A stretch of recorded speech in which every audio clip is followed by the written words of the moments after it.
Buen día, jóvenes estudiantes.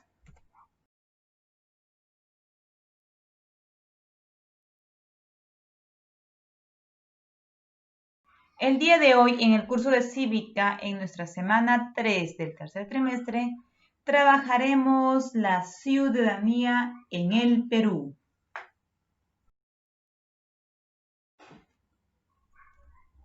En países como el Perú, la ciudadanía plena es aún una tarea pendiente para amplios sectores de la población tradicionalmente marginados del Estado. El ejercicio de una plena ciudadanía es una condición para lograr una verdadera democracia. Quiero partir con este preámbulo para poder entender cuánto nos falta a los peruanos en este proceso de construcción o de implementación de la ciudadanía. Y es por eso que quizás que nuestro país pasa por muchos problemas, como el tema de la corrupción, por ejemplo, porque nuestra ciudadanía no se está ejerciéndose con responsabilidad, no se está desarrollándose de la mejor manera. ¿Y por qué se da esto? Vamos a ver. Bien, empecemos un poquito por la parte legal e histórica, ¿ya? Vamos a partir desarrollando o respondiendo esta pregunta. Dice, ¿cómo influyeron las leyes y los procesos políticos en la creación y el fortalecimiento de la ciudadanía en los inicios del Perú como república? Entonces, una vez más, vamos a hacer un poquito de historia, chicos. Recuerden que la semana pasada también trabajamos sobre la historia universal para ir viendo cómo se gesta la noción de la ciudadanía y cómo estaba empoderándose y va ganando espacios a nivel mundial hasta que llega al Perú. Bien, para lo cual me voy a permitir en esta oportunidad citar a la socióloga Alicia del Águila, quien propone en una lectura sobre la ciudadanía en el Perú del siglo XIX, ¿ya? En su libro nos habla de una ciudadanía que lejos del anhelo ideal republicano de la igualdad ante la ley, con los que se alcanzó la independencia, bien pronto sería acomodada a la estructura y en la mentalidad corporativa del país. Miren, chicos, el término que utiliza mentalidad corporativa del país, a la debilidad del Estado y sus élites, así como los intereses caudillistas. Ustedes no me van a dejar mentir, ustedes en historia estarán llevando los caudillismos en el Perú, no los gobiernos caudillistas, el primero, el segundo caudillismo militar, ¿no? Que nos explica históricamente por qué la debilidad de nuestra ciudadanía. Entonces, partiendo de lo que nos dice la socióloga Alicia, dice, partiendo de este contraste entre la realidad política del país y su sistema legal, la autora emplea el término de ciudadanía corporativa para denominar a las reclusiones sobre el derecho al sufragio que entre 1834 y 1896 se dieron, ¿no? Con intermitencias rigieron en el Perú, ¿no? Es decir, que se refiere básicamente a los requisitos alternativos que permitían el acceso al sufragio a sujetos que cumplían sin diferentes condiciones.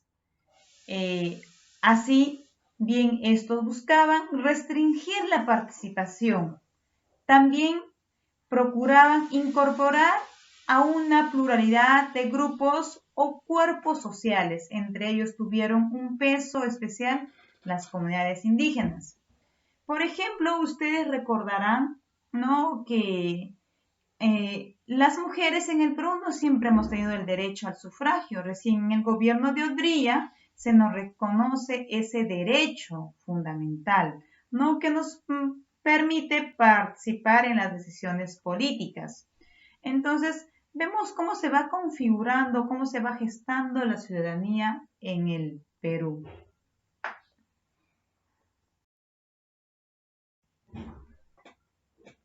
Entonces, planteémonos otra pregunta.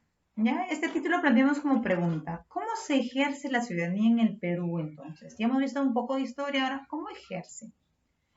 Nosotros sabemos, ¿no? Nos han repetido año tras año en el curso de cívica que son ciudadanos, los peruanos mayores de 18 años.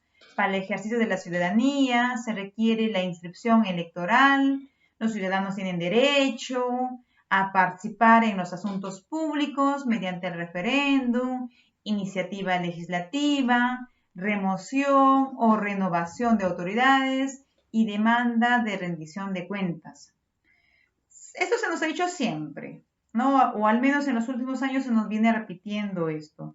Sin embargo, la participación ciudadana en el Perú básicamente se está quedándose en la elección y renovación de autoridades. Más allá, como ciudadanos, no nos estamos poniendo la camiseta peruana para poder ejercer nuestra ciudadanía plenamente. ¿Por qué digo esto? Porque muchas de las personas, cuando hablamos del tema políticos o asuntos políticos del Perú, simplemente hacemos de la vista gorda o decimos, no me interesa, la política es mala. No, no es así. La política es buena y el hombre por naturaleza es político. Si nosotros nos empezamos a divorciar de la política, simplemente estamos dejando a la suerte las cuestiones políticas y públicas de nuestro país y no podemos seguir dejándola a la suerte. La democracia y la ciudadanía en el Perú, otro tema que nos lleva a reflexionar. Sabemos, ¿no? En teoría está muy bonito, pero en la práctica estamos mal, otra vez en democracia también. Sabemos en teoría que la democracia se fortalece con los mecanismos de participación ciudadana, porque permite la gestión compartida del desarrollo sostenible y la capacidad de vida de la población. De esta manera, se propicia el incremento de los índices de desarrollo humano de los sectores más pobres del país. Sin embargo, dicha participación ciudadana requiere de mecanismos de autocontrol para que la misma no genere el abuso y el caos.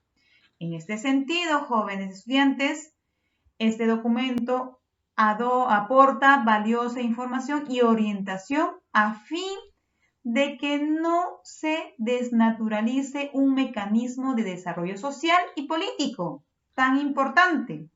¿Por qué desnaturalice? O sea, para que no, comúnmente lo que utilizamos no jalen agua para su molino. Entonces tenemos que desarrollar una democracia plena y esta democracia plena se desarrolla con la participación ciudadana. ¿Qué más entonces? Estos mecanismos e instancias de participación ciudadana son importantes en la gestión local, regional y son parte de la actual política del proceso de descentralización del Estado peruano.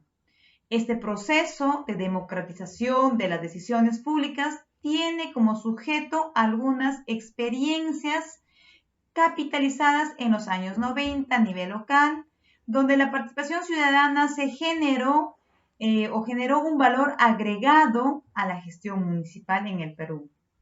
En aquel entonces se firmó la cultura democrática y deliberativa. Avanzamos en los procesos de rendición de cuentas y se mejoró la eficiencia en la asignación de los recursos públicos. Ustedes escucharán hablar de los presupuestos participativos, ¿no? Donde la población puede participar juntamente con sus municipios en decidir en qué se puede gastar un presupuesto. De ahí el nombre de presupuesto participativo. Es la población quien decide en qué se gasta ese presupuesto. Pero muchos de nosotros quizás desconocemos esos términos, desconocemos esos mecanismos de participación y ahí está pues nuestra parte o nuestra responsabilidad como ciudadanos de no involucrarnos o no querer involucrarnos en los asuntos públicos. ¿Qué más? ¿Qué más se ha ido implementando en el Perú? Por eso les decía, en documento está muy bien, en teoría estamos muy bien. Sin embargo, en la práctica está el divorcio de la ciudadanía. Por eso, jóvenes estudiantes, insto a ustedes a que ejerzan una ciudadanía plena, se incorporen y se involucren y también se interesen por los asuntos públicos de nuestra localidad y, ¿por qué no?, de nuestro país. ¿Qué más tenemos en documento? En documento también tenemos que el Jurado Nacional de Elecciones, ¿no?, ha hecho un esfuerzo conjunto por crear, o con el apoyo de las Naciones Unidas, ha ido editando una guía que tiene el propósito de ir implementando las ciudadanías con alcaldes, regidores, funciones municipales, comunicadores, educadores. Entonces, y el Jurado Nacional ha hecho un documento muy importante para ir fortaleciendo la democracia y la ciudadanía en el Perú. Pero si yo les pregunto a ustedes conscientemente, ¿conocen este documento? Muchos me van a decirme que no. Y si les digo, a ver, jóvenes, pregunten a sus papás, a algunos de sus familiares si conocen de la existencia de estos documentos, me imagino que la mayoría me va a decir que no. Y eso no es que seamos malos, sino que simplemente no estamos siendo buenos ciudadanos, no nos estamos involucrando. Entonces, repito, ¿no? Documentalmente estamos bien. En la teoría tenemos documentos que nos respaldan, pero en la práctica necesitamos ponernos más a pique para poder desarrollar una verdadera democracia y una ciudadanía en nuestro país.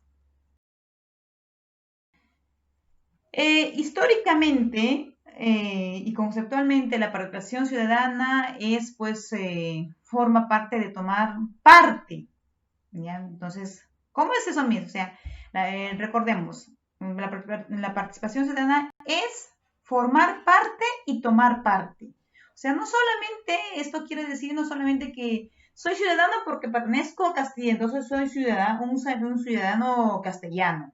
No, no, no, no, no. No solamente es formar parte, sino es tomar parte. ¿Qué quiere decir? Tomar las iniciativas, tomar ese poder, tomar ese control. Decir, mire, está fallando esto, entonces yo propongo que se haga de esta manera. Entonces, el ciudadano tiene que ser propositivo. Entonces, ahí nos está faltando a nosotros, ¿no?, de ir desarrollando este propósito de ciudadanía, ¿no?, y ejercer una participación plena. Esta participación no solamente debe de ser el de ir a reclamar mis derechos, sino también de ejercer mis deberes. Recordemos que los derechos van de la mano de los deberes. No podemos exigir, ¿no?, derechos sin cumplir deberes. Lo mismo sucede con la ciudadanía. Si yo quiero que, por ejemplo, el alcalde haga una buena gestión, yo como ciudadano también tengo que hacer o tengo que contribuir de la mejor manera con mi ciudadanía. Por ejemplo, si veo que es un caos el recojo de basura, entonces yo como ciudadano, ¿qué hago? Saco la basura en el horario que me corresponde. Entonces estoy contribuyendo, no solamente me queda en la parte de criticar a la gestión, sino apoyo que la basura saco en el momento adecuado. Y así, con cosas muy pequeñas podemos ir regulando nuestra participación ciudadana y también nos podemos ir involucrando en las tomas de decisiones de la ciudadanía. ¿Qué dice nuestra Constitución, la Constitución del 93? La Constitución del 93 en el artículo 30 ya señala que son ciudadanos los peruanos mayores de 18 años. Eso ya lo sabemos, siempre nos han repetido, ¿cierto? Para el ejercicio de la ciudadanía se requiere de la inscripción electoral, no en un registro electoral que recibe el documento de identidad que acredita la ciudadanía. Pero miren, otra vez, solo estamos resumiéndonos al tema de sufragio, ¿no? Pero los niños también ejercen ciudadanía porque están aprendiendo ¿a qué? A cumplir sus deberes y a respetar los derechos. Entonces, desde ahí tenemos que ir cambiando las mentalidades. Los ciudadanos, si bien es cierto, no van a cumplir todos los deberes, todos los derechos no lo tienen a la mano, pero ya van desarrollando su ciudadanía desde el más pequeño que esté en casa. Según lo estipulado anteriormente, ¿no? El ser humano es un sujeto de derechos con plenas capacidades, responsable de asumir sus deberes. ¿Se dan cuenta? Los derechos y los deberes no están separados, van juntos. Todo ciudadano tiene nacionalidad, que es el vínculo jurídico de pertenencia de una persona a un Estado. Este vínculo se produce de diversas formas, principalmente ¿por qué? Por el nacimiento en un territorio, ¿no? Por ejemplo, en mi caso yo soy peruana de nacimiento porque he nacido en este territorio. Pero también habrá otras personas que no nacieron en el Perú, pero que se nacionalizaron. Entonces ya pasan a ser parte o ya se denominan peruanos por nacionalización y entonces obtienen todos los derechos y deberes que se estipulan en nuestra Constitución política. Es importante por eso precisar que si bien son nacionalidades, todos los peruanos al margen de su condición, edad u otras características, no todo nacional es ciudadano, ¿ya? Sino a partir de los 18 años, eso lo conoce nuestra Constitución, ¿ya? Pero podemos ir implementando las responsabilidades desde más pequeños, ¿ya? No nos quedemos simplemente en que el ciudadano es el que va a elegir. Nuestros derechos políticos, de acuerdo a la Constitución Política, nos dice de que a partir de los 18 años podemos elegir a las autoridades, pero los que son menores de edad pueden ir desarrollando algunas características de ciudadanos, ¿no? Ir, por ejemplo, respetando las leyes, respetando los derechos de los demás e ir involucrándose y asumiendo mayores capacidades de ciudadanos. ¿Qué dice el artículo? A ver, ¿qué dice el artículo 33 de la Constitución Política? Dice, no pueden someterse a referéndum la supresión o la disminución de los derechos fundamentales de la persona, ni las normas de carácter tributario y presupuestal, ni los tratados internacionales en vigor. ¿Ya? Dice el artículo 33, nos habla de la suspensión del ejercicio de la ciudadanía, ¿ya? Y dice que el ejercicio de la ciudadanía en el caso peruano se suspende por 3 agravantes. ¿Cuáles son esas 3 agravantes? La primera, por resolución judicial de interdicción. La segunda, por sentencia con pena privativa a la libertad. Y la tercera, por sentencia con inhabilitación de los derechos políticos. Solo de estas 3 maneras se pierde el derecho a la ciudadanía en nuestro territorio peruano. Entonces, podemos ir señalando que el ejercicio de los derechos ciudadanos se va a desarrollarse no de acuerdo al acceso de los ciudadanos que tengamos a todos los derechos que son inherentes así como a su ejercicio. La investigación sociológica ha determinado que los peruanos no gozan de todos los derechos por igual o en igualdad de condiciones. Este estudio sociológico nos señala que más de la mitad de los peruanos tienen un acceso muy desigual e irregular a los derechos civiles, políticos, sociales y no tienen los recursos necesarios para modificar las relaciones de desigualdad social, ¿no?, que existen en nuestro país. Estos ciudadanos básicamente habitan en los departamentos de la sierra y de la selva y en menor medida en algunas zonas de la costa. No porque estamos en Piura nos salvamos de esto. Si nosotros nos damos una vuelta alrededor de Piura vamos a encontrar que muchos de nuestros conciudadanos no tienen el mismo acceso a sus derechos. Un aspecto muy importante es el caso de los ciudadanos indígenas en nuestro país, ¿ya? La situación de los grupos indígenas ante el ejercicio de su ciudadanía es particularmente difícil. El Estado no ha establecido condiciones idóneas para asegurar el acceso a la ciudadanía.